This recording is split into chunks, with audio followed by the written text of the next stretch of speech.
आज मेरा बिलीव है कि पवित्र आत्मा ने जो वचन मसा करके मुझे दिया है वो आपकी लाइफ को सेम नहीं रहने देगा। आज मेरा यह विश्वास है कि पवित्र आत्मा ने आपको जो वचन देना है वो आपकी लाइफ को सेम नहीं रहने देगा। याकूब 5 उसकी 16 से 20 आयत को मैं पढ़ूंगा। मैं क्यों चाहता हूं आपको वचन दूं आज? बाइबल कहती जब इजरायली लोग प्रार्थना कर रहे थे कि परमेश्वर हमें राजा की गुलामी से छुड़ा, क्योंकि वचन कहता है कि राजा ने उन्हें कठिन कठिन कामों से उनकी जिंदगी को दुखी कर दिया था, बोझ के नीचे उनकी जिंदगी को कर दिया था। और वचन कहता है कि वो परमेश्वर की भविष्यवाणी को याद करने लगे कि प्रभु ने कहा था कि 400 साल के बीतने के बाद मैं अपने लोगों को मिस्र से छुड़ा लूंगा। वो प्रार्थना करने लगे जब 430 साल बीत गए, जब भविष्यवाणी पूरी नहीं हुई, क्योंकि वो नहीं जानते थे कि कोई भी भविष्यवाणी अपने आप पूरी नहीं होती जब तक आप उस भविष्यवाणी के विषय में प्रार्थना नहीं करते या काम नहीं करते। इसलिए नए नियम में लिखा हुआ है कि भविष्यवाणियों को तुच्छ ना जाना जाए, और जो भविष्यवाणी तेरे विषय में की गई हैं उनके अनुसार तू एक अच्छी लड़ाई को लड़े। पौलुस ने अपने बेटे अपने स्पिरिचुअल सन तीमुथियुस से यह कहा। इसका मतलब भविष्यवाणियां अपने आप पूरी नहीं होती जब तक कि उन भविष्यवाणियों के विषय में लड़ा ना जाए। और हमारी लड़ाई इंसानों से नहीं, किसी पार्टी से नहीं, किसी धर्म से नहीं, बल्कि शैतान से है। और हम परमेश्वर के सामने भी प्रार्थना में लड़ते हैं जिस तरह याकूब लड़ा था और जीत गया था। तो वचन कहता है कि हमें प्रार्थना करना जरूरी है, और उन भविष्यवाणियों के विषय में जो हमारे लिए की गई हैं उनके लिए भी हमें लड़ना जरूरी है, यानी प्रार्थना में फाइट करना जरूरी है। तो वचन कहता है कि जब वो फंस गए वहां पर, उन्होंने प्रार्थना करनी शुरू की। जब उन्होंने प्रार्थना करनी शुरू की तो परमेश्वर ने अपने दास को भेजा, उन्होंने मूसा को भेजा। और बाइबल कहती है मूसा के वचनों के ऊपर जिन्होंने मन लगाया और यह विश्वास किया कि मूसा अपने आप से नहीं आया है, मूसा परमेश्वर की ओर से आया है, और जो परमेश्वर की ओर से ये वचन कहेगा हम उस वचन के ऊपर यकीन करेंगे और हमारी जिंदगी सेम नहीं रहेगी और हम गुलामी से छुड़ाए जाएंगे। वो गुलामी चाहे बीमारी की हो, वो गुलामी चाहे शैतान की हो, वो गुलामी चाहे मानसिक हो, डिप्रेशन की हो, वो गुलामी किसी भी तरह की हो सकती है आपकी लाइफ में। लेकिन वचन ये कहता है कि जब आप परमेश्वर के वचन को सुनते हैं और फैसला कर लेते हैं कि आज से मैं अपना दिल दिमाग परमेश्वर के वचनों के ऊपर लगाऊंगा, तो वचन कहता है वो गुलामी नहीं रहती। परमेश्वर आपको बंधनों से छुड़ाता है और गुलामी से छुड़ाता है। और उस वचन को जो उसने मूसा को दिया था और लोगों को छुड़ा लिया था, आज मेरा विश्वास है कि परमेश्वर जो वचन आपके लिए देने वाले हैं वो पूरी तरह से आपको और आपके परिवार को छुड़ा लेगा। इस मसीह जिंदगी में क्या सबसे ज्यादा जरूरी है, क्या है सबसे ज्यादा इंपॉर्टेंट हमारी लाइफ में? आज जितने क्रूसेड्स आज तक मैंने किए हैं, मैं one of the most important word मैं आज आप लोगों के लिए लेके आया हूं। कल रात से मैं परमेश्वर की प्रेजेंस में था, अपने परिवार के साथ नहीं था, और प्रभु से कह रहा था कि परमेश्वर तेरा आत्मा मुझ पे जाहिर करे कि तू अपने लोगों से क्या कहना चाहता है।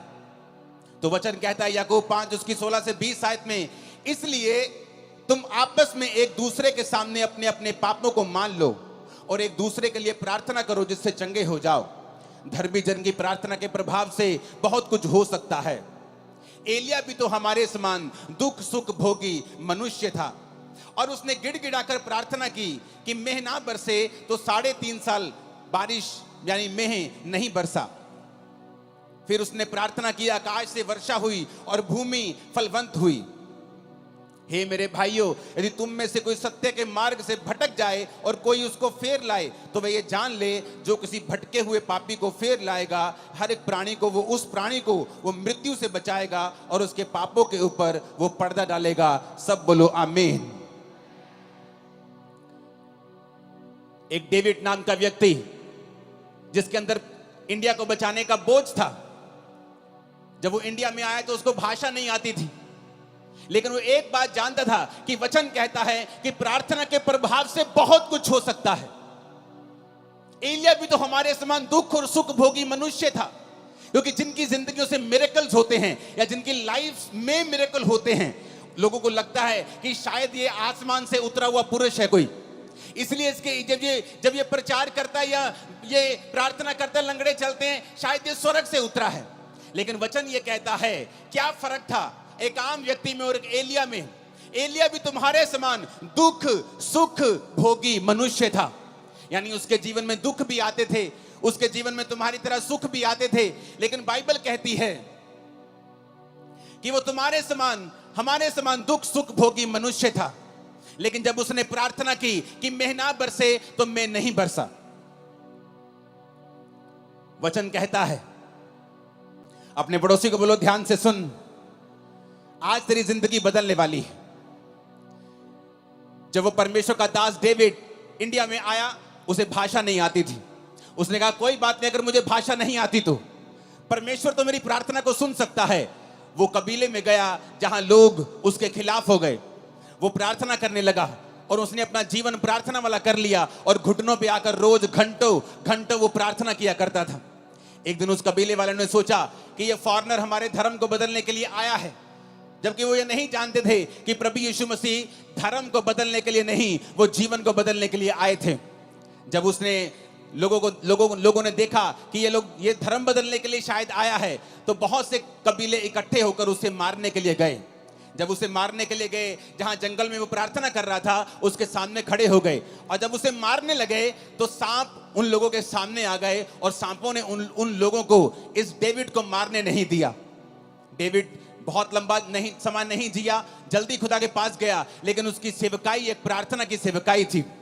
और हिस्ट्री कहती है कि उस प्रार्थना के कारण जो उसने रोज रोज परमेश्वर के सामने की, परमेश्वर ने उस कबीले के ऊपर दया की और एक बड़ी बेदारी दी। आज वो सब लोग परमेश्वर में हैं, मसीह में हैं, सच्चाई को जान चुके हैं। जॉन हाइडी नाम का इंसान, जिसे जॉन हाइडी ऑफ इंडिया कहते हैं, जबकि वो इंडियन नहीं था, वो एक अमेरिकन इंसान था। और उसके अंदर एक बोझ पैदा होता है कि मैं जाऊंगा और जो लोग बचे नहीं हुए, जो लोग परमेश्वर में नहीं हैं, जो सच्चाई नहीं जानते, मैं जाऊंगा और उन लोगों को बचाऊंगा। लेकिन उसने प्रार्थना करनी शुरू की। रोज वो 14-14 घंटे वो प्रार्थना करता था। इतनी वो प्रार्थना करता था कि एक दिन जब वो बीमार हो गया, डॉक्टर के पास उसे लेके गए, तो डॉक्टर ने बताया कि आप एक जगह जैसे झुक के जब प्रार्थना करते हैं, आपने इतनी लंबी लंबी प्रार्थनाएं की हैं कि आपका हार्ट जो है वो शिफ्ट हो चुका है और अपनी जगह से थोड़ा दूर जा चुका है, इसलिए आप बीमार हैं। आपके हार्ट की थोड़ी पोजीशन जो है वो चेंज हुई है, आपकी बॉडी में इतने बदलाव हुए हैं। लेकिन डॉक्टरों के कहने के बावजूद भी वो प्रार्थना करता रहा, रोज प्रार्थना करता रहा, अपने घुटनों के ऊपर प्रार्थना करता रहा। और एक समय ऐसा आया कि परमेश्वर ने जिस इलाके में उसको भेजा था, उस इलाके में एक बेदारी शुरू हुई। लाखों लाखों करोड़ों लोग परमेश्वर में आने शुरू हुए। जब आज आप उन इलाकों में जाकर देखेंगे तो 100%, 90% लोग मसीह में आ चुके हैं और परमेश्वर को ग्रहण कर चुके हैं। कारण क्या? एक व्यक्ति ने बाइबल के वचनों को समझा। उसने समझा कि एलिया भी हमारे समान दुख और सुख भोगी मनुष्य था, लेकिन उसने फैसला किया कि मैं प्रार्थना करूंगा। एलिया कहां नजर आता है? एलिया कहीं नजर नहीं आता बाइबल में एकदम से आपको। वो कहीं ऐसा नहीं है कि बाइबल में जब पहला राजा की पुस्तक शुरू होती है, दाऊद का जिक्र होता है, दाऊद के बाद पहले शाऊल राजा बनता है, उसके बाद दाऊद राजा बनता है, फिर सुलेमान राजा बनता है, सुलेमान के बाद उसके बेटे राजा बनते हैं, उसके पोते पड़पोते राजा बनते हैं, परमेश्वर में खड़े नहीं रहते, वो गिर जाते हैं, तब तक भी एलिया का जिक्र नहीं आता। लेकिन जब बाइबल कहती है पहला राजा 17 में जब एलिया का जिक्र आता है, पहला राजाओं 17 उसकी 1 से 6, तिशबी एलिया जो गिलाद के परदेशियों में से था, उसने अहाब से कहा। अहाब भी इजराइल का राजा था जिसने इजाबेल से शादी कर ली थी और वो सब कुछ परमेश्वर के वचन के विरोध में कर रहा था और परमेश्वर उससे खुश नहीं था। वचन कहता है कि एलिया एकदम से पहला राजा उस 17 में प्रकट होता है। उससे पहले एलिया की कोई जानकारी नहीं थी। एलिया कोई वीआईपी इंसान नहीं था। एलिया कोई राजाओं के खानदान से नहीं था। एलिया किसी प्रॉफिट्स के खानदान से नहीं था। लेकिन एकदम से वो प्रकट होता है और ये कहते हैं तिशबी एलिया। जैसे हम बोलते हैं वो पहाड़ी आदमी, वो पंजाबी आदमी, वो हरियाणवी आदमी, वो यूपी का भाई, वो बिहारी आदमी, उसी तरह कहते हैं तिशबी एलिया एकदम से प्रकट होता है। इजराइल के परमेश्वर के नाम में शपथ खाकर वो राजा के सामने जाके बोलता है कि राजा मेरे कहे बिना ना तो बारिश आएगी ना तो ओस पड़ेगी। लेकिन उससे पहले वो एक बात और कहता है, एक आयत में तिशबी एलिया जो गिलाद के प्रदेशियों में से था, उसने अहाब से कहा, इज़राइल का परमेश्वर यहोवा जिसके सम्मुख में उपस्थित रहता हूं। एलिया कहता, मैं आया हूं राजा उस परमेश्वर के सामने जिसके सामने मैं उपस्थित रहता हूं।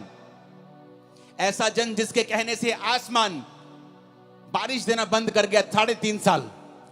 एक ऐसा पुरुष जिसने प्रार्थना की और आसमान खुल गया फिर 3.5 साल बाद। वो पुरुष जो कोई वीआईपी नहीं था, किसी राजाओं के खानदान से नहीं था, किसी प्रॉफिट से खानदान से नहीं था, एक आम आदमी। एकदम से पहला राजाओं 17 में उसका जिक्र होता है कि तिशबी एलिया नाम का एक पर्सन सीधा राजा के सामने जाके हियाव के साथ हौसले के साथ खड़ा होता है और कहता है, राजा उस परमेश्वर की शपथ जिसके सामने मैं उपस्थित रहता हूं। आज कौन लोग बंधनों में हैं? कौन लोग गरीबी के बंधन में हैं, बीमारियों के बंधन में हैं? कौन लोग हैं जिनको शैतान सताता है? ये वो लोग हैं जो परमेश्वर के सामने घुटनों को नहीं टेकते हैं, जो एक दिन तो प्रार्थना करते हैं, दूसरे दिन प्रार्थना करना छोड़ देते हैं, जो एक दिन तो चर्च जाते हैं, उसके बाद दूसरे संडे छुट्टी कर लेते हैं, जिनको ये नहीं मालूम कि आपके पास एक पावरफुल हथियार है, प्रार्थना करने का हथियार। आपके पास अधिकार है, आपके प्रार्थना के प्रभाव से बाइबल कहती है बहुत कुछ हो सकता है।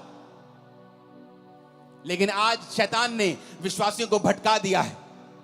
आपका फोन आपकी प्रार्थना का स्थान ले चुका है। आपका व्हाट्सएप, आपकी फेसबुक और इंस्टाग्राम आपकी प्रार्थना का स्थान ले चुका है। जब भी आप प्रार्थना करने के लिए बैठते हैं, आपको काम याद आता है, आपको व्हाट्सएप याद आता है, आपकी मम्मी आपको कॉल करने लगती है, आपकी बेटी आपको तंग करने लगती है, क्योंकि शैतान नहीं चाहता आप प्रार्थना करें। तिशबी एलिया, बाइबल कहती है, एक आम इंसान था। आप सोचते हैं मैं एक आम इंसान हूं, मैं कैसे अपनी जिंदगी को बदल सकता हूं? मेरा परदादा भी गरीब था, मेरा दादा भी गरीब था, मेरा बाप भी दिहाड़ी करता था, मैं भी गरीब हूं, तो परमेश्वर मुझे कैसे, हमारे परिवार में इतने सालों से चल रहा, कैसे बदल सकता है? लेकिन वचन कहता है एलिया भी तुम्हारे समान दुख और सुख भोगी मनुष्य था, लेकिन जब उसने प्रार्थना की बेना बरसे तो मैं नहीं बरसा, जब उसने प्रार्थना की मैं बरसे तो मैं बरसा। ऊंची आवाज में बोलो हालेलुया। हम प्रार्थना के महत्व को समझते हैं। एक पास्टर प्रार्थना कर रहा था और काम कर रहा था। बहुत साल उसने सेवा की, लेकिन इतने रूहें नहीं बचा पाया। उसको आंखों का रोग हो गया। जब आंखों का रोग हो गया, उसने कहा अब तो मैं सेवा नहीं कर सकता, लेकिन मैं प्रार्थना करूंगा। और उसने प्रार्थना करनी शुरू कर दी। जब उसने प्रार्थना करनी शुरू की, परमेश्वर ने एक पास्टर, 2 पास्टर भाई थे, उनके दिल में डाला कि वो जाएं और उस जगह के ऊपर प्रचार करें। और हिस्ट्री बताती है कि जब उसने प्रार्थना की तो रिवाइवल शुरू हुआ। वो 16-16 घंटे, 14-14 घंटे रोज प्रार्थना करता था। और उस जगह पे जब रिवाइवल आया तो 1 लाख लोग रोज यीशु मसीह को अपना जीवन देने लगे और पूरा इलाका परमेश्वर में आ गया। कारण प्रार्थना। कारण ये नहीं था कि वो दुनिया के बेस्ट बाइबल स्कूल में पढ़े थे या वो दुनिया के सबसे ऊंची यूनिवर्सिटी में पढ़े थे। उन्होंने बाइबल के वचन को समझ लिया था कि जब तू प्रार्थना करेगा मैं रास्तों को खोलूंगा, मांगो तो दिया जाएगा। उन्होंने समझ लिया था कि अगर मेरी जिंदगी में जो कुछ नहीं है, इसका कारण यह है कि हमने प्रार्थना नहीं की।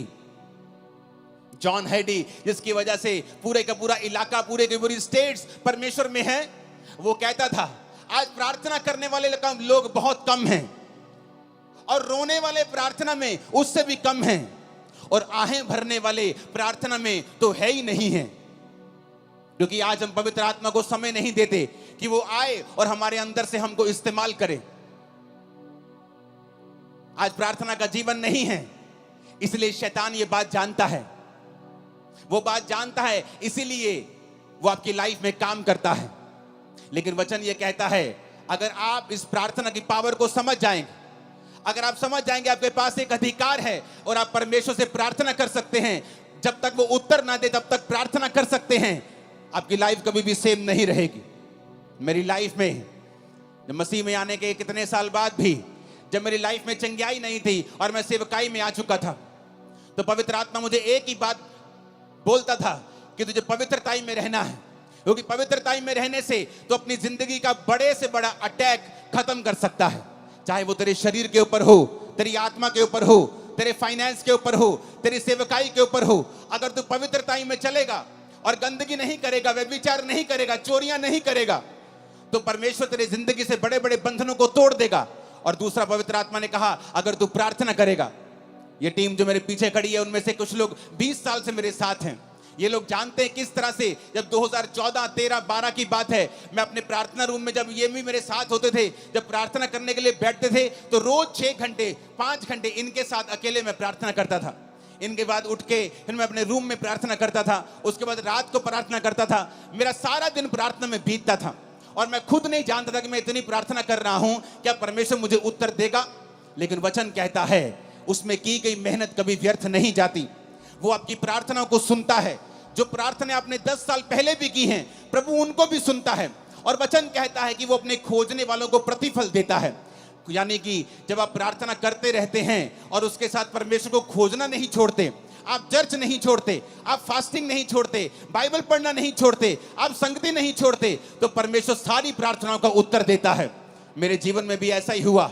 जो मेहनत मैं करता गया, जो प्रार्थना मैं करता गया, एक समय आया मसीह में आने के 10 साल बाद परमेश्वर सारी प्रार्थनाओं का उत्तर देने लगा और आज मेरे जीवन में सारी प्रार्थना के उत्तर आ चुके हैं।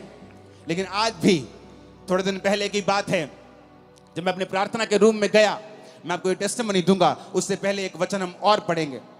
प्रेरितों के काम 3 उसकी 1 से 8 आयत में लिखा है, पतरस और यूहन्ना तीसरे पहर प्रार्थना के समय चर्च में जा रहे थे और लोग एक जन्म के लंगड़े को ला रहे थे, जिसको वो प्रतिदिन मंदिर के उस द्वार पर जो सुंदर कहलाता है बैठा देते थे कि वो चर्च में आने वाले उसे भीख मांगे। उस भिखारी ने पतरस और यूहन्ना को चर्च में जाते देखा और उससे भीख मांगी।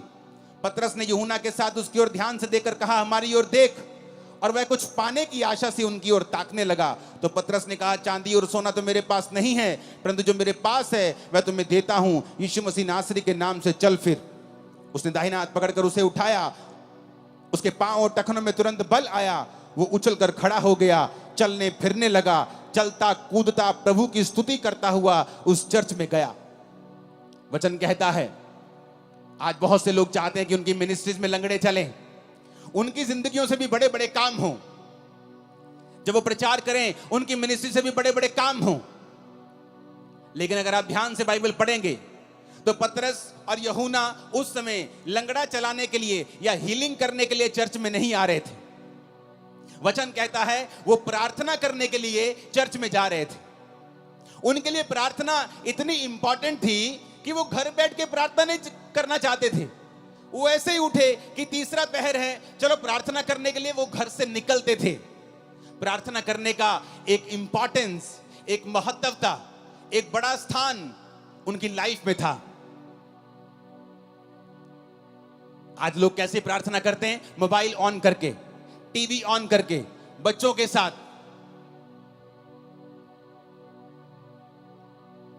कुकर के ऊपर दाल चढ़ा के, राजमा चढ़ा के, और साथ साथ में देखते भी रहेंगे कितनी सीटी हो गई। जैसी आपकी प्रार्थना है फिर वैसा ही रिजल्ट है। टूटी हुई प्रार्थना, बिना फोकस की प्रार्थना और टूटी हुई जिंदगी और टूटा हुआ रिजल्ट, चाहे वो सेवकाई में हो चाहे वो लाइफ में हो। इधर वो जा रहे हैं, कहां? चलो आओ चर्च में चले, तीसरे में प्रार्थना करने के लिए। कहां है? चलो 5 किलोमीटर, चलो चलते हैं चर्च में प्रार्थना करने के लिए।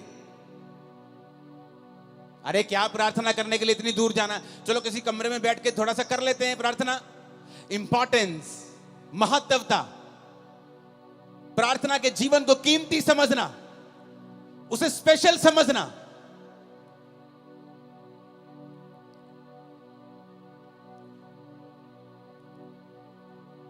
अफ्रीका के जाके हिस्ट्री देखो, जिन पास्टर्स ने उन्हें बदला है वो अपनी जिंदगी में 90-92% अपना पैसा परमेश्वर को देते, सिर्फ 8% रखते थे अपने पास। 14 घंटे रोज प्रार्थना करते थे और बोलते थे कि जिस पास्टर की प्रार्थना 8 घंटे से कम है वो अपने आप को फुल टाइम पास्टर बोलना बंद कर दे।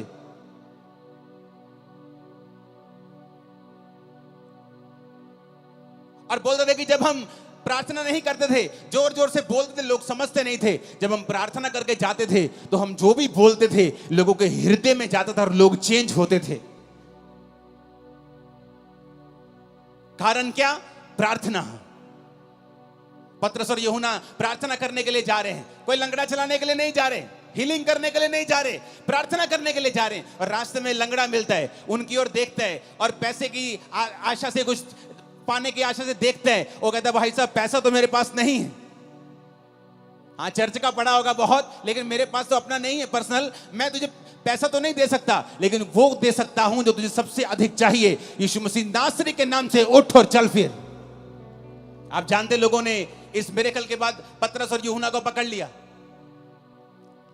कहते ये अनपढ़ और साधारण मनुष्य हैं, इनकी जिंदगी से इतना बड़ा काम कैसे हो सकता है। कुछ लोग बोले नहीं नहीं, अनपढ़ साधारण मनुष्य तो हैं, पर ये यीशु के साथ रहे हैं। यीशु ने उन्हें 3.5 साल प्रार्थना करना सिखाया है, परमेश्वर के संग चलना सिखाया है। और वचन कहता है कि जब वो प्रार्थना करने के लिए चर्च में जा रहे थे तो रास्ते में लंगड़ा चलाया गया। इतना बड़ा मिरेकल हुआ कि पूरा स्थान चेंज हो गया। यरूशलेम में परमेश्वर के नाम का डंका बजने लगा। कारण प्रार्थना। ऊंची आवाज से बोलो प्रार्थना। नहीं, ऊंची आवाज में, सबसे ऊंचा बोलो प्रार्थना। प्रेरितों के काम 16 उसकी 13 से 15 आयत में लिखा है, सब्त के दिन हम नगर के फाटक के बाहर नदी के किनारे ये समझ कर गए कि वहां प्रार्थना करने का स्थान होगा, और वहां बैठकर उन स्त्रियों से जो इकट्ठी हुई थी बातें करने लगे। लुदिया नामक थुआतीरा नगर की एक बैंगनी वस्त्र बेचने वाली एक भक्त स्त्री सुन रही थी और प्रभु ने उसका मन खोला कि पौलुस की बातों पर वो मन लगाए। उसने अपने घराने समेत उससे बपतिस्मा लिया और विनती की, यदि तुम मुझे प्रभु की विश्वासनी समझते हो तो चलकर मेरे घर में रहो, और वह उन्हें मना कर ले गई। अब यहां पर क्या होता है, यहां पर पौलुस नगर के फाटक के बाहर इसलिए जा रहा है। पुराने टाइम में नगर में फाटक होते थे, शहर बनाई होती थी या फाटक होते थे, तो वो फाटक के बाहर जाना चाहता था, नगर के बाहर, ताकि वो वहां पर प्रार्थना कर सके। नगर के अंदर भी प्रार्थना वो कर सकता था, लेकिन क्यों आज प्रेरितों के काम वाले मिरेकल्स चर्चिस में नहीं होते हैं? क्योंकि वैसी इंपॉर्टेंस परमेश्वर को चर्चों में नहीं दी जाती है। पास्टर्स की लाइफ में भी वैसी इंपॉर्टेंस प्रार्थना की नहीं रही जैसे प्रेरितों के टाइम में हुआ करती थी। वो प्रार्थना किसी घर में भी कर सकते थे, लेकिन बाइबल कहती शाम को स्पेशल वो उठ गए नगर से बाहर। तब ऐसा भी नहीं था कि गाड़ियां थी, बड़ी बड़ी गाड़ियां थी कि 10 मिनट लगेंगे, चलो गाड़ी में चलते हैं। चल के जाते थे, गधों पे जाते थे, घोड़ों पे जाते थे लोग। तो वचन कहता है कि वो नगर के फाटक के बाहर नदी के किनारे ये समझ के गए कि यहां कोई प्रार्थना करने का स्थान होगा। आओ हम कहीं अकेले एकांत में, जहां कोई हमें देखे ना, हम बैठकर परमेश्वर के सामने प्रार्थना कर सकें। पौलुस को किसी चीज की जरूरत नहीं थी, कोई उसको बीमारी नहीं थी, उसको कोई बरकत नहीं चाहिए थी, लेकिन परमेश्वर के साथ एक रिलेशनशिप, प्रभु के साथ एक संबंध। प्रार्थना उसका रिजल्ट है कि जब आप परमेश्वर के साथ जुड़ जाते हैं, आप रोज उसके साथ समय बिताना चाहते हैं। और वो जा रहा है नगर के बाहर, और नगर के बाहर नदी के किनारे कि यहां कोई प्रार्थना करने का स्थान होगा। और वहां पर उसे एक औरत मिलती है जो बहुत अमीर थी, बहुत ही ऐसी औरत जिसका समाज में एक प्रभाव था। और वो परमेश्वर के वचन जब वो बातें करने लगता है, ये समझ गया कि यहाँ कोई नहीं होगा, लेकिन वहां पे बहुत सी औरतें होती हैं। तो पौलुस प्रचार करने लगता है और वो औरत भी ध्यान से सुनने लगती है। और जैसे जैसे वो सुनने लगती है, परमेश्वर का आत्मा उसे छूता है, और जब उसको छूता है उसका घराना और वो बपतिस्मा लेने लगते हैं, और बपतिस्मा लेके पौलुस को अपने घर ले जाते हैं। हमें क्या शिक्षा मिलती है यहां से? कि पौलुस भी प्रचार करने के लिए वहां नहीं गया, पौलुस भी प्रार्थना करने के लिए वहां जा रहा था। लेकिन जब वो प्रार्थना करने के लिए वहां जा रहा था तो वहां उसे प्रचार करने का मौका मिला। पतरस भी प्रार्थना करने के लिए चर्च में जा रहा था, लेकिन वहां उसे चंगाई करने का मौका मिला। तो हम क्या देखते हैं? वो सेवकाइयां जिनकी सेवकाइयों से ज्यादा हीलिंग्स होती हैं, और रूहें भी उन्हीं सेवकाइयों में बचती हैं जिन्होंने प्रार्थना को प्रथम स्थान दिया हुआ है, जिनकी जिंदगी में प्रार्थना प्रथम स्थान के ऊपर है। जो लंगड़ा चलाने के लिए प्रार्थना नहीं कर रहे, वो प्रार्थना करने के परमेश्वर के सामने उन्हें जाना है।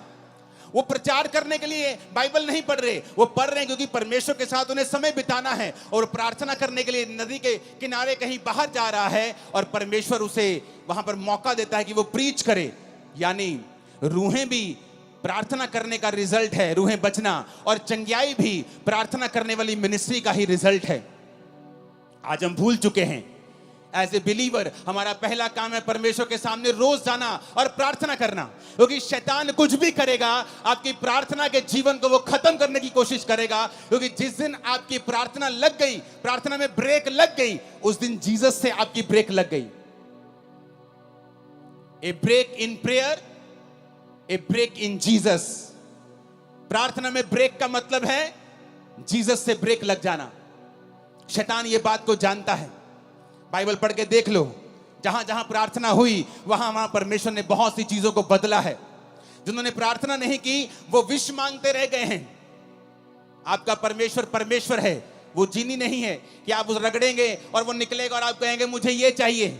वो परमेश्वर है, उसका वचन कहता है मांगो तो दिया जाएगा, ढूंढो तो तुम पाओगे, खटखटाओ तो तुम्हारे लिए खोला जाएगा। तुमने कंप्लेंट की है अपने पास्टर से, अपने पति की, कि ये नशा करता है, अपने बेटे की नशा करता है, लेकिन कभी प्रार्थना नहीं की। हाँ मैंने की है प्रार्थना। कितनी देर? आधा घंटा। एक बार की? अच्छा रोज की? हाँ मैंने 2 महीने की। उसके बाद मैंने प्रार्थना करनी बंद कर दी। मैं चर्च में भी कम जाती हूँ, कभी कभी जाती हूँ बड़ी मीटिंग में, लेकिन मैं पास्टर को रोज फोन करके तंग करती हूँ कि मेरे लिए, मेरे बेटे के लिए प्रार्थना करना। वचन कहता हर एक व्यक्ति अपना बोझ स्वयं उठाएगा। आपका पास्टर आपको वचन देगा, हाँ वो आपके बेटे के लिए प्रार्थना भी करेगा, लेकिन परमेश्वर ने आपकी ड्यूटी लगाई है, तू बच, तेरा घराना बचाया जाएगा। तू कैसे बचेगा, तू कैसे बचेगी अगर तेरी प्रार्थना जीरो है तो? एक आदमी को परमेश्वर ने कहा मैं तुझे इस्तेमाल करूंगा, इस जगह पे, इस नगर में, इस देश में तुझे इस्तेमाल करूंगा। वो चला गया। पवित्र आत्मा ने कहा प्रार्थना करनी पड़ेगी। प्रार्थना करता था रोज, क्योंकि उसको चर्च से पैसा नहीं लेना था, तो वो शाम तक काम करता था, शाम के बाद आता था और प्रार्थना करता था। जब कुछ साल रिजल्ट नहीं आया तो उसने फैसला किया कि अब मैं काम नहीं करूंगा, अब मैं सिर्फ प्रार्थना करूंगा। तो परमेश्वर ने उसका कुछ इंतजाम किया, कुछ रिटायरमेंट का इंतजाम किया, पैसों का इंतजाम किया कि वो 24 घंटे प्रार्थना कर सके, और वो लगातार उस देश के लिए प्रार्थना करने लगा। 7 साल के बाद जब वो लगातार प्रार्थना करने लगा, उस देश में एक लॉ पास हो गया, सारे वेश्या के अड्डे, सारी दारू की दुकानें बंद हो गईं, और देश के 99% लोगों ने परमेश्वर को ग्रहण कर लिया। उसकी इंटरव्यू हुई, लोग उसके पास आके पूछने लगे क्या किया आपने, आपने ऐसा क्या किया कि ये सारे लोग परमेश्वर में आ गए? उसने कहा आओ मैं तुम्हें दिखाता हूं। वो अपने प्रार्थना के कमरे में उन्हें ले गया, और लकड़ी का कालीन था, सॉलिड लकड़ी का, और उसमें घुटनों के निशान पड़े हुए थे। उसने कहा ये मेरा मूल्य है परमेश्वर के सामने, जो मैंने इन लोगों के लिए प्रार्थना की है, और परमेश्वर ने मेरी प्रार्थना को सुना है। आप अकेला प्रचार करेंगे बिना प्रार्थना के, बिना प्रभु की हुजूरी के, लोगों के हृदय कभी छिदेंगे नहीं। वो कभी परमेश्वर को ग्रहण नहीं कर पाएंगे, कभी परमेश्वर के वचन को समझ नहीं पाएंगे। आपको पवित्र आत्मा की फायर और ताकत चाहिए आपके प्रचार के पीछे, कि वो लोगों के हृदयों में जाए, और वो आज से वायदा करके जाए कि परमेश्वर आज से कुछ भी हो जाए, मैं रोज प्रार्थना करूंगा, घंटों घंटों प्रार्थना करूंगा, तेरी हजूरी में आऊंगा, और मैं आपको वायदा करता हूं अगले कुछ महीनों और सालों के अंदर अंदर वो आपको छुड़ाएगा और सबसे ऊंचे स्थान के ऊपर लेके जाएगा। वो आपकी बेइज्जती को पूरी लाइफ के लिए खत्म कर देगा। आपकी लाइफ में नई शुरुआत को वो देगा। आमीन। ऊंचा और खतरनाक वाला चाहिए चर्च। ऊंची आवाज में हालेलुया बोलो 7 बार, जरा ऊंची आवाज में।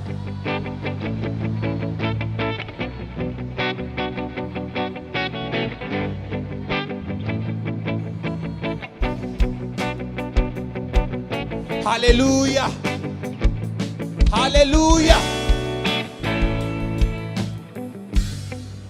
अगर आप प्रार्थना नहीं करेंगे, हन्ना अपने पति से लड़ती थी रोज, मेरे बेटा क्यों नहीं, मेरे बच्चा क्यों नहीं है। वो कहता मैं क्या परमेश्वर हूं, मैं क्या खुदा हूं, मेरी दूसरी पत्नी के है, अगर तेरे नहीं, तब 1 से ज्यादा शादियां होती थी पुराने नियम में। उसने कहा अगर तेरे नहीं है तो मैं क्या कर सकता हूं, क्या मैं परमेश्वर हूं? अगर परमेश्वर ने तेरी कोख को बंद कर दिया है तो मैं क्या कर सकता हूं। उसका रोना उसको बच्चा नहीं दिला पाया। रोज रोती थी, बच्चा नहीं हुआ। रोज कर लाती थी, कंप्लेंट भी करती होगी, परमेश्वर को ताने भी मारती होगी, कुछ नहीं हुआ। एक दिन हन्ना ने फैसला कर लिया। पहला शमूएल 1 उसकी 9 से 20 आयत में लिखा है कि हन्ना एक दिन परमेश्वर के घर में गई और वहां प्रार्थना करने लगी। और प्रार्थना कैसी की? दिल से, टूटे हुए मन के साथ, क्योंकि वचन कहता है वो टूटे और पिसे हुए दिल को कभी तुच्छ नहीं जानता। उसने परमेश्वर से प्रार्थना की कि परमेश्वर अगर तू अपनी दासी के दुख की ओर दृष्टि करे और मेरे को बेटा दे, तो मैं तेरे भवन में वो बेटा तेरी सेवा के लिए दे दूंगी। और उसके होंठ हिलते थे, क्योंकि वो पूरे मन से प्रार्थना कर रही थी, आंसुओं के साथ, लेकिन सुन नहीं रहा था वो क्या कह रही है। उस घर के सेवक ने समझा कि ये नशे में है। उसने कहा, ए औरत, अपना नशा छुड़ा, अपना नशा छोड़ दे, क्या वक वक बुड़बुड़ कर रही है तू? उसने कहा, मैं नशे में नहीं आई हूं प्रभु के दास, मैंने जो कुछ भी अब परमेश्वर को कहा है बहुत ही शोकित और कुड़ाई जाने के कारण कहा है। लोगों ने मुझे ताने मारे हैं, मेरी सौतन ने मुझे ताने मारे हैं, सास ने, सब ने ताने मारे हैं, मेरा दिल टूट गया है। मैंने फैसला कर लिया है कि मैं अपना जीवन प्रभु को दूंगी, मैं प्रार्थना करूंगी और परमेश्वर को अपना बेटा भी चढ़ा दूंगी। आपका एक फैसला प्रार्थना करने का, आपका एक फैसला सेवा करने का, आपका एक फैसला पवित्रताई में चलने का, आपकी पूरी लाइफ की बेइज्जती को बड़ी इज्जत में चेंज कर देगा। मैं भविष्यवाणी कर रहा हूं। आपकी सेवकाई को पूरी तरह से बदल देगा। मैं भविष्यवाणी कर रहा हूं। आपके बच्चों की लाइफ को पूरी तरह से बदल देगा। मैं भविष्यवाणी कर रहा हूं। आमीन। ऊंचाई आशीष आपकी है चर्च। Hallelujah, hallelujah. क्या आज आप फैसला करते हैं प्रार्थना करने का? क्या फैसला करते हैं ये जानते हैं कि कोई भी व्यक्ति, कोई भी रिश्तेदार, कोई समाज, आपके एरिया का कोई बड़ा व्यक्ति भी आपकी लाइफ को चेंज नहीं कर सकता है। कुछ देर के लिए आपकी हेल्प कर सकता है, लेकिन पूरा टर्न अराउंड, आपकी लाइफ का पूरा बदलाव सिर्फ परमेश्वर कर सकता है। और वो तो आपको कहता है, ये दुनिया के थके हारे और बोझ नीचे दबे लोगों, मेरे पास आओ, मैं तुम्हें विश्राम दूंगा। मुझसे सीखो, मैं मन में दीन हूं, नम्र हूं। अपना जुआ मुझे दे दो। तुम्हारा जुआ भारी है, तुम्हारा बोझ भारी है, तुम्हारी बीमारियों का बोझ तुम नहीं उठा पाओगे, डिप्रेशन का बोझ तुम नहीं उठा पाओगे। मेरा बोझ ले लो। उसका बोझ क्या है? प्रार्थना करना उसका बोझ है, रूहों को बचाना उसका बोझ है, परमेश्वर के वचन के अनुसार चलना उसका बोझ है। उसने कहा, तुम मेरे अनुसार चलो तो तुम अपने मन में विश्राम पाओगे। वो विश्राम जो बड़े बड़े खरबपतियों को दिल में नहीं है। सब कुछ होते हुए इसलिए वो सुसाइड कर लेते हैं। बड़े बड़े मिलियन फॉलोअर्स वाले, 20-20 मिलियन फॉलोअर्स वाले सुसाइड कर लेते हैं, क्योंकि उनके मन में विश्राम नहीं है। और जीसस ने कहा, हे दुनिया के थके हारे और बोझ नीचे दबे लोगों, मेरे पास आओ, मैं तुम्हारा धर्म बदलूंगा। ये लिखा नहीं। उसने कहा, मैं तुम्हें विश्राम दूंगा। वो विश्राम जो दुनिया तुम्हें नहीं दे सकी, इंस्टाग्राम और फेसबुक नहीं दे सके, वो विश्राम जो सोशल मीडिया तुम्हें नहीं दे सका, तुम्हारा घराना नहीं दे सका, मैं तुम्हें वो विश्राम दूंगा। मेरे पास आओ, मैं तुम्हें विश्राम दूंगा। मुझसे सीखो, मैं नम्र और दीन हूं। अपना बोझ, अपना क्रूस मुझे दे दो और मेरा क्रूस उठा लो, क्योंकि उसका क्रूस हल्का है, उसका बोझ हल्का है। आज अगर बदलाव लाना है तो कलीसिया को प्रार्थना करनी होगी। उसको रोज परमेश्वर की प्रेजेंस में जाना होगा और घंटों परमेश्वर की हुजूरी में बिताने होंगे। देखना फिर क्या होता है। आज बहुत से कम विश्वासी ऐसे हैं जो बेदारी के लिए प्रार्थना कर रहे हैं। बहुत से कम विश्वासी हैं, आप में से बहुत से कम ऐसे होंगे जिसने इस एरिया की बेदारी के लिए प्रार्थना की है। जब आप परमेश्वर के कामों के लिए इस्तेमाल होने लगते हैं, आप प्रभु के लिए, दासों के लिए, प्रभु की सेवकाइयों के लिए, प्रभु के राज्य के लिए प्रार्थना करने लगते हैं और प्रभु के सामने रोज जाने लगते हैं, वो आपके पर्सनल कामों में भी करता है। आपके पर्सनल कामों को भी प्रायोरिटी पे करता है।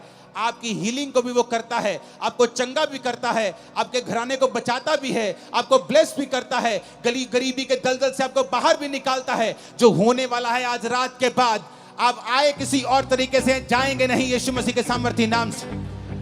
आप हो सकता है एक बांझ के रूप में यहां आए हों, लेकिन एक फलवंत स्त्री के रूप में भविष्यवाणी करता हूं, यहां से जा रहे हैं वापिस यीशु मसीह के नाम में। आमीन। चाहिए आशीष आपकी है चर्च। आप तैयार हैं परमेश्वर को अपना जीवन देने के लिए? आप तैयार हैं प्रार्थना करने के लिए? वही परमेश्वर हन्ना को रोज देखता होगा। हन्ना रोज बुड़बुड़ करती है, मेरे पुत्र क्यों नहीं हैगा, मेरे कुड़ी क्यों नहीं हैगी। अपने हस्बैंड से रोज लड़ती है। हस्बैंड रोज कहना, मैं रब्बा, मैं कोई रब्बा, मैं की करा। लड़ाई उसको कुछ नहीं दे पाई, खाना नहीं खाती, खाना छोड़ देती थी, कुछ नहीं हुआ। और एक फैसला किया, एक दिन मैं जाऊंगी और प्रार्थना करूंगी। सब कुछ बदल गया। मेरी लाइफ, मेरी सेवकाई प्रार्थना से बदली है।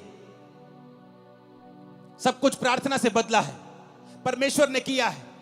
जब आप अपनी रिक्वेस्ट को, विनती को धन्यवाद के सहित परमेश्वर के सामने ले जाएंगे, उसने कहा मेरी शांति तो तेरी समझ से परे है, तेरे अंदर वास करेगी, तेरे विचारों को सुरक्षित रखेगी। आज हम बेचैनी में घूमते हैं, हर टाइम बेचैनी, हर टाइम चिंता, हर टाइम चिंता, हर टाइम वरी। क्यों? क्योंकि हम प्रार्थना करने वाले लोग नहीं हैं। अगर हम प्रार्थना करेंगे तो चिंता नहीं रहेगी, प्रार्थना करेंगे डिप्रेशन नहीं रहेगा, प्रार्थना करेंगे बीमारियां नहीं होंगी, क्योंकि बाइबल कहती है मुझ में की गई मेहनत कभी व्यर्थ नहीं होती, परमेश्वर ने कहा। जब मैं परमेश्वर में आया और प्रभु के बारे में मुझे मालूम हुआ, जब पहली प्रार्थना मेरे सिर पर हाथ रख के हुई थी, मैं कंप्यूटर इंजीनियर था, तब पहली प्रार्थना में समझ आ गई थी, क्योंकि मैं सब जगहों पे जा चुका था, सुसाइड करने वाला था, लेकिन ये बीमारियां और ये डिप्रेशन, नशे मुझे छोड़ के नहीं जा रहे थे।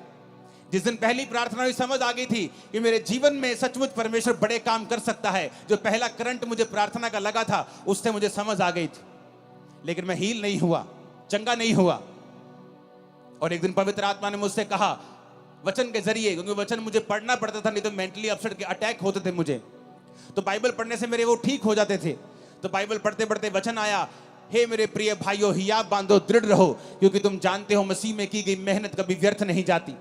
यहां लगा यह वचन दिल में, रेमा बन गया, मेहनत करनी शुरू की, 40 रोजे रखे, साल में 1 बार, 2 बार, 3 बार, 4 बार, 5 बार, 5वीं बार या 6ठी बार रोजे थे तो परमेश्वर ने मुझे छुआ और 2005 में उस डिप्रेशन से पूरी तरह आजाद कर दिया। आज 25 हो चुका, 20 साल से मैं पूरी तरह से आजाद हूं, नशे से, डिप्रेशन से।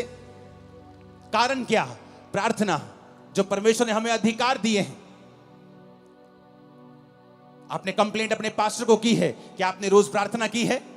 आपने 2 महीने करके बंद कर दी, आपने लगातार प्रार्थना नहीं की। आपको वचन के ऊपर खड़े होना होगा जब अगर आप चाहते हैं रिजल्ट आए तो।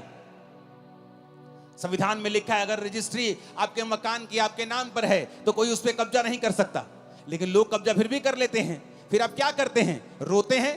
क्या रोने से घर छूट जाएगा? आप लड़ेंगे, वो गैर कानूनी है। क्या करेंगे? आप केस करेंगे, कोर्ट में जाएंगे, संविधान के मुताबिक बताएंगे जज को संविधान में ये लिखा है और ये लॉ के मुताबिक ये मेरा मकान है। लेकिन आपको ये भूल गया कि बाइबल आपका संविधान है। शैतान ने आपकी सेहतों के ऊपर कब्जा किया हुआ है, आपके बच्चों को नशों में लगाया हुआ है, उसने आपके घराने पे, आपके फाइनेंस पे कब्जा किया हुआ है। आप सिर्फ रोते हैं, रोने से कुछ नहीं होगा। कंप्लेंट करते हैं, उससे भी कुछ नहीं होगा। आपको परमेश्वर के सामने जाना होगा, घुटने टेकने होंगे, हाथों को उठाना होगा, स्वर के परमेश्वर की ओर दुहाई देनी होगी और वो खोल देगा आसमान। मैं आपको फिर कह रहा हूं, वो आसमान खोल देगा और आपको उसी ऊंचाई पर लेके जाएगा जिसके लिए आपको उसने पैदा किया है। लेकिन हमें फैसला करना होगा कि हमारा सोता परमेश्वर है या नहीं। क्योंकि आपने कंप्लेंट भी करके देख ली, आपने रो लिया, अपने बच्चों से लड़ लिया, अपने हस्बैंड से लड़ लिया, अपनी वाइफ से लड़ लिया, अपने भाई से लड़ लिया, लड़के भी कुछ नहीं हुआ, रो लिया, करला लिया, कलेश डाल लिया, कुछ नहीं हुआ। परमेश्वर तुम्हें सिखाता है ना बल से, ना शक्ति से, बल्कि उसकी आत्मा के द्वारा कि मेरे बेटे, मेरी बेटी, तुझे मेरे पास आना होगा। सेवकाई को चेंज करना है, मेरे पास आना होगा। जो लोग आपकी बात नहीं सुनते। 2011 में मैं बड़ा फ्रस्ट्रेट था।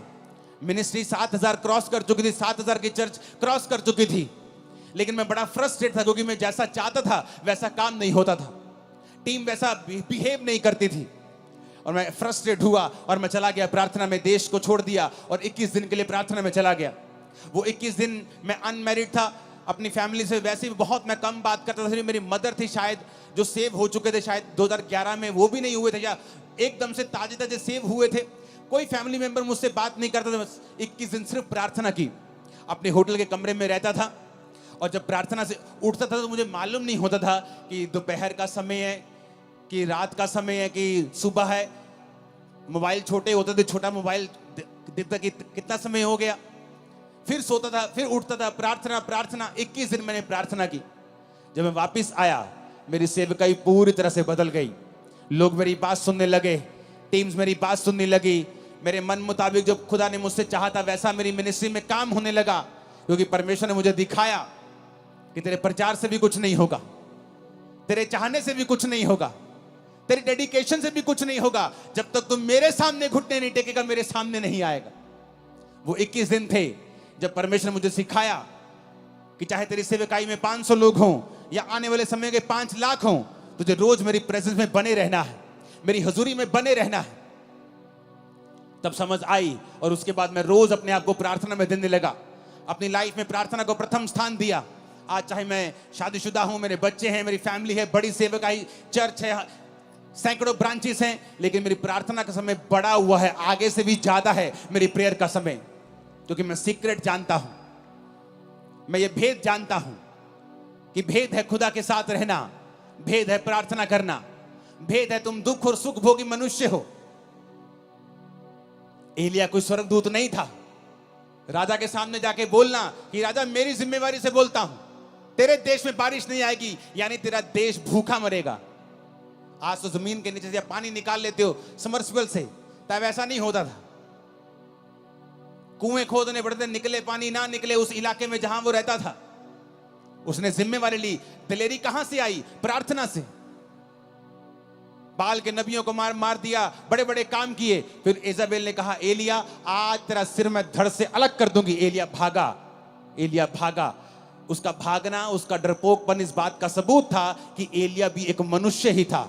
उसकी पहली दलेरी इसलिए थी कि वो रोज प्रार्थना में समय बिताता था। उसके बाद जब इंसान विक्ट्री देखता है, जीत देखता है, इंजॉय करने लगता है, प्रार्थना भूल जाता है, तो शैतान फिर से उसे डराने लगता है, वो फिर से भागता है और खुदा से कहता है खुदा मुझे मार दे, मैं अपने वंशों से अच्छा नहीं हूं। परमेश्वर से रोटी देता है और पानी देता है, बोलता है खा, तुझे बहुत काम करने हैं। यानी एलिया भी स्वर्गदूत नहीं था, नहीं तो वो भागता थोड़ी उस राजा से डरा नहीं, राजा की वाइफ से डर गया। वो प्रार्थना, प्रेयर्स। जब बड़े बड़े क्रूसेड्स होते हैं, लाखों लोग आते हैं क्रूसेड्स, लोग बोलते हैं अगले दिन आओ एंजॉय करते हैं, चलो आनंद मनाते हैं। हाँ आनंद करो, कोई बात नहीं, लेकिन अगली मीटिंग के लिए मुझे फिर खुदा की प्रेजेंस में ही जाना है, क्योंकि पिछले मसे से मैं अगला संडे नहीं चला सकता हूं। मैं अपने सोर्स को समझता हूं, अपने सोते को समझता हूं कि वो परमेश्वर है। जिस दिन आप ये समझ जाएंगे कि सब बातें परमेश्वर की ओर से होंगी। आप पौलुस को पढ़ के देखो, जब वचन कहता है कि उस औरत ने बपतिस्मा लिया, उसके घराने ने बपतिस्मा लिया, उसके बाद पढ़ के देखो क्या हुआ। अगर आप 16 से लेकर 40 आयत तक पढ़ेंगे प्रेरितों के काम की, आपको मालूम होगा उसके बाद पौलुस की जिंदगी में बहुत से रास्ते परमेश्वर ने खोले। बड़ी जगहों के ऊपर वो गया सुसमाचार सुनाने के लिए, और आगे के आगे वो चलता गया। क्यों? उसकी जिंदगी जो थी वो प्रार्थना वाली जिंदगी थी। जब आप प्रार्थना वाली जिंदगी आपकी होती है, आगे के बाद आगे रास्ते खुलते जाते हैं। आप प्रार्थना बंद कर देते हैं, आप उस लेवल पर स्टक हो जाते हैं, अड़ जाते हैं, खड़ जाते हैं। जैसे जैसे पानी बहता हुआ रुक जाता है तो फिर वो स्मेल करता है, बहता पानी स्मेल नहीं करता है। आप पढ़ो पौलुस को, सिर्फ ये मिरेकल नहीं हुआ रूहें बचाने का, आगे भी बहुत से मिरेकल्स उसकी सेवकाई में हुए, क्योंकि वो प्रार्थना करने वाला जन था। उसको मालूम था कि मेरा सोर्स जो है वो परमेश्वर है। ऊंची आवाज में कहो आमीन। आप पढ़ो अपनी बाइबल को, रोज देखो कि कब कब प्रार्थना हुई है और कहां कहां प्रार्थना का रिजल्ट उनकी लाइफ में कैसा आया है। आप फिर समझ जाएंगे दुनिया की बड़ी बड़ी बेदारियां प्रार्थना से शुरू हुई। ये आज भी जो लाखों लोग यहां बैठे हैं, ये भी प्रार्थना का ही नतीजा है जो लोगों ने की है कि यहां बेदारी आए। हालेलुया। अगर आप वहां पे देखेंगे तो उसके बाद 16 आयत से, प्रेरितों के काम 16 उसकी 16 आयत से एक दुष्ट आत्मा को पौलुस निकालता है। जब वो जा रहा था, जो भविष्यवाणी करती थी फेक थी। उसके बाद पौलुस और सिलास को पकड़ लिया जाता है और बंदी गृह में बंद कर देते हैं। वहां भी वो प्रार्थना और धन्यवाद करते हैं।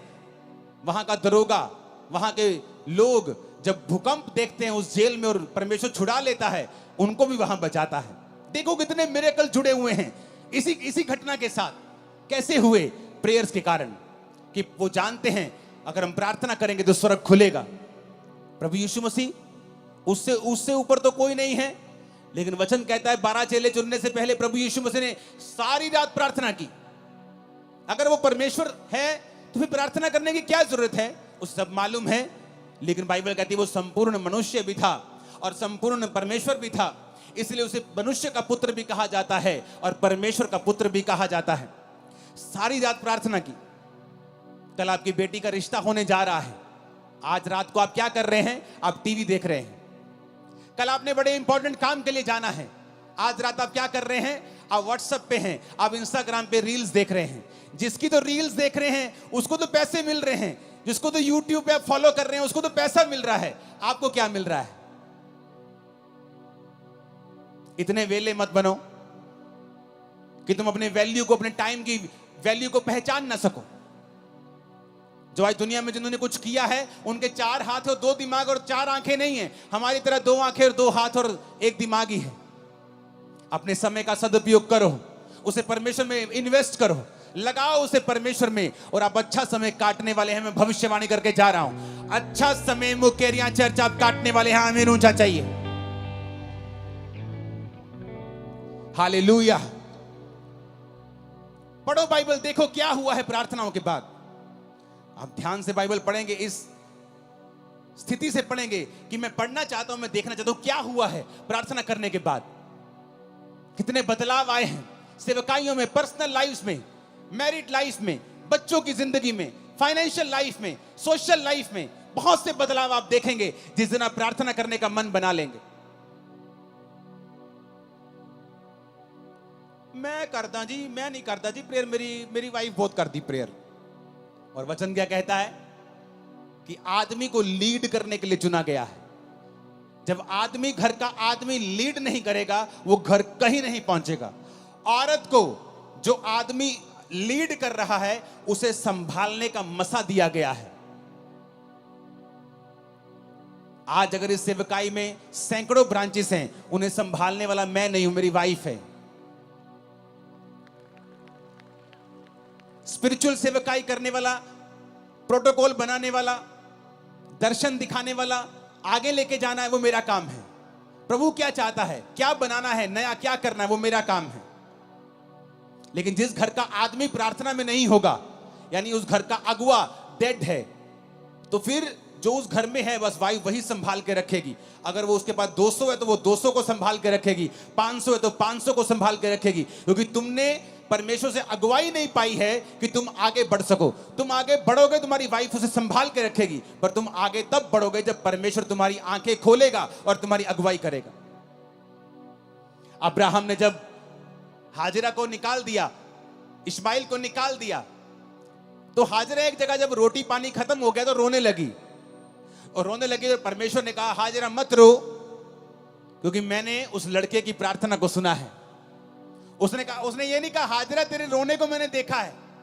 स्वर्गदूत कहता तेरे को नहीं देखा मैंने, तू रोना परमेश्वर को हिला नहीं सकता।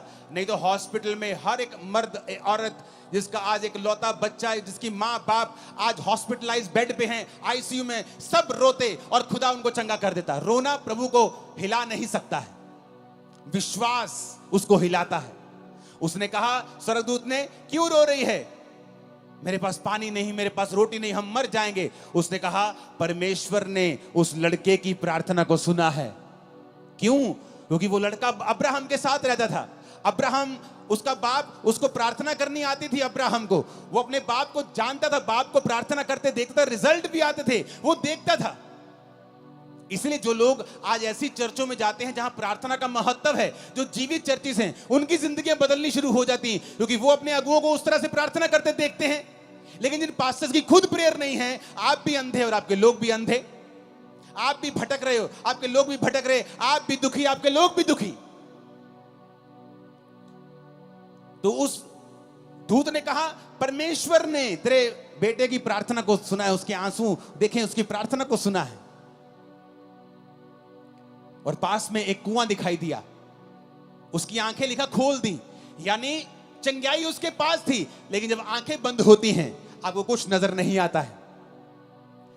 हल आपके पास ही पड़ा होता है, नजर नहीं आता। सालों साल घर में दबा रहता है, नजर नहीं आता। जिस दिन आप यहोवा को पुकारते नजर आता है। आज मैं प्रार्थना करता हूं, यहोवा आपकी आंखों को खोल दे, आपको हल नजर आए यीशु मसीह के सामर्थ्य नाम में, यीशु के नाम में हल नजर आए आपको, यीशु के नाम में। आमीन। ऊंचाई आशीष हमारी है चर्च। आप मेरी बात को समझ रहे कि नहीं? हल नहीं होगा, आपकी आंखों के सामने एक कुआं होगा और आपकी आंखें बंद होंगी। आप कभी कुएं के खब्बे, कभी कभी कुएं के सज्जे, कभी आप सीधा नहीं जा पाएंगे। क्यों? आपकी प्रार्थना जीरो है, आपका परमेश्वर के साथ कोई संबंध नहीं है। अब्राहम ने कहा अपने नौकर को, जा और मेरे बेटे के लिए एक बहू लेके आ।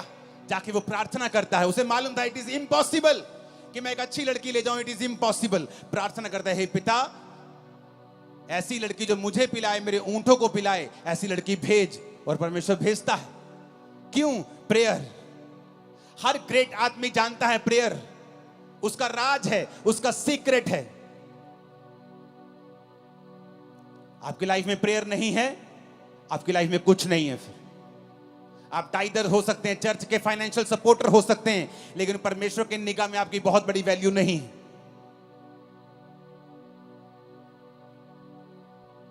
आज से अगर आपका फेसबुक अकाउंट आपको प्रार्थना करने से रोक रहा है, यहीं डिलीट करके जाना, खोल लेना जाके 50 दिन बाद जब प्रार्थना सेट हो जाए। खुदा ने कहा ऐसा इंसान जो तुम्हें काना करता है, कहता है तू काना होके परमेश्वर के राज में प्रवेश कर लेना। ऐसा ना हो कि 2 आंखें रख के तू नरक में चला जाए। फेसबुक अकाउंट रखने का कोई प्रॉब्लम नहीं, लेकिन अगर वो प्रार्थना खत्म कर रहा है तो डिलीट कर दो और प्रार्थना में चले जाओ। ऐसी हर चीज को खत्म कर दो। काना होके प्रवेश कर लो, लंगड़ा होके प्रवेश कर लो, एक टांग के साथ लंगड़े होके चले जाओ, लेकिन चले जाओ।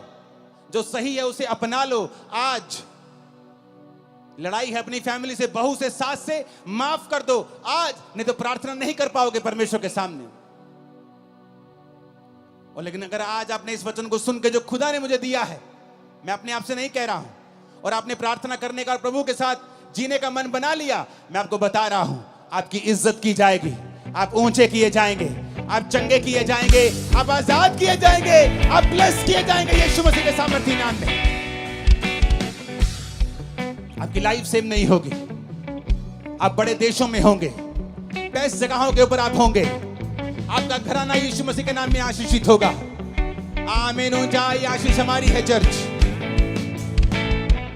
हालेलुया। मुझे टीवी पे देखना पड़ रहा है कितने लोग हैं, ऐसे दिख नहीं रहे आज। आई थिंक ये आज तक की मेरी मुकेरिया की सबसे बड़ी चर्च मीटिंग है आज। प्रॉब्लम यह है कि जब कनक वगैरह कटती है तो ही हो पाते हैं इतनी बड़ी जगह बैठने के लिए, पार्किंग के लिए। लेकिन मैं प्रेयर कर रहा हूं कि हम हर दिनों के बाद, 10 दिन बाद, 12 दिन बाद एक बड़ी मीटिंग कर सके।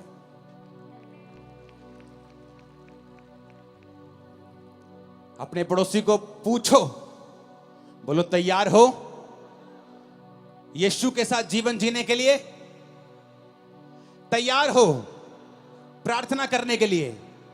क्योंकि अगर प्रार्थना नहीं करोगे तो कुछ नहीं होगा। आमीन। खड़का के बताओ जरा शैतान को कि तुमने सुन लिया था वचन को। हालेलुया।